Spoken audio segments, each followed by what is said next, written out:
مزگەوتی دوو قیبلە ڕەنگە لای بەشێکی زۆری ئەو کەسانە سەیر بێت کە زانیاریان لەسەر ئاینی ئیسلام نییە چۆن دەبێت لە ئیسلامدا مزگەوتێک هەبێ کە دوو قیبلەی هەبێت. ئەم مزگەوتە دەکەوێتە ڕۆژاوای شاری مەدینە و بەوە ناوبانگی دەرکردووە بە مزگەوتی دوو قیبلە یاخود مزگەوتی سپی.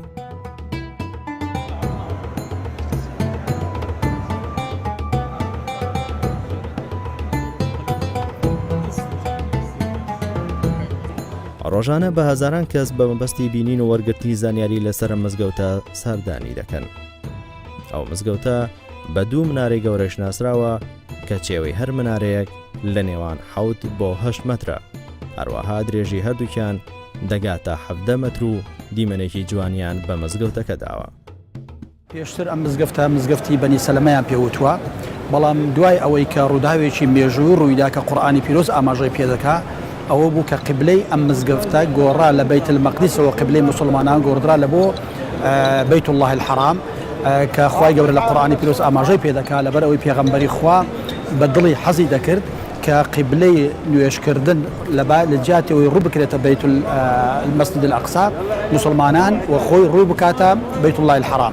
دیارە پێغەمبەری خوا زۆری پێخۆش بە صلی الله علیه وسلم کەوا چاو لە باوکە ئیبراهیم بکە کە قبلەی خۆتی کە بەیتی پیرۆزە بۆی خوای گەورە ئاتدا بەزان ئەوەش کاتی خۆی کە لۆ پێدەگوترا دوو ڕووگە مسلمانەکان ئەلێکوان ڕۆیان لە بەیت المەقدیس ئەکرد، بەڵام کاتێکەوە چێک لە سەحابەکان لەگەر پێغەمبەری خوا نوێژی کردووە صلی الله علیه وسلم لە پاشان هاتوتە ئێرکوانە خەبەری داوەتە ئاهلی ئێرکوانە کە پێغەمبەری خوا ڕووی خۆی کردوتە کردوتە کەعبە ئەلێکوانە سەحابەکان بەبێکەوە دوودڵی بکەن و بەبێکەوە بپرسن یەکسەر دەست بەجێ لە ناو نوێژەکە خوان ئەگۆڕن بەرەو کەعبەی پیرۆز.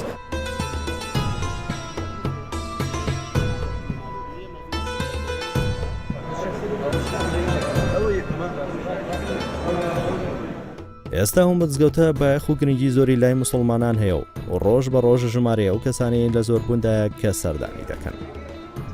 لە وەرزی حەج و عومرەدا ئەو مزگەوتە قەرەباڵقێکی زۆرتر بەخۆی دەبینێت و هەر کەسێک سەردانی بکات و تەماشای ئەو شوێنە دەکات کە پێشتر شوێنی قیبلە بووە کە ئاراستەکەی بەرەو ڕووی قودسە.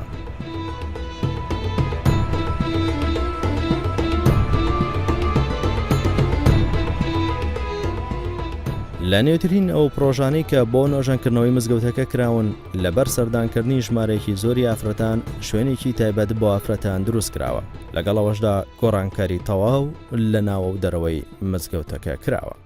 لە پرۆژەکەدا مەیدانێکی زۆر گەورە بۆ هاتنی و خەڵکە تەرخان کراوە، بۆیە لە ئێستادا و مزگەوتە بە یەکێک لە شوێنە مێژووی و شوێنە دێرینەکاندا دەنرێت بۆ تەنیشانەیەک بۆ ئەو شارە.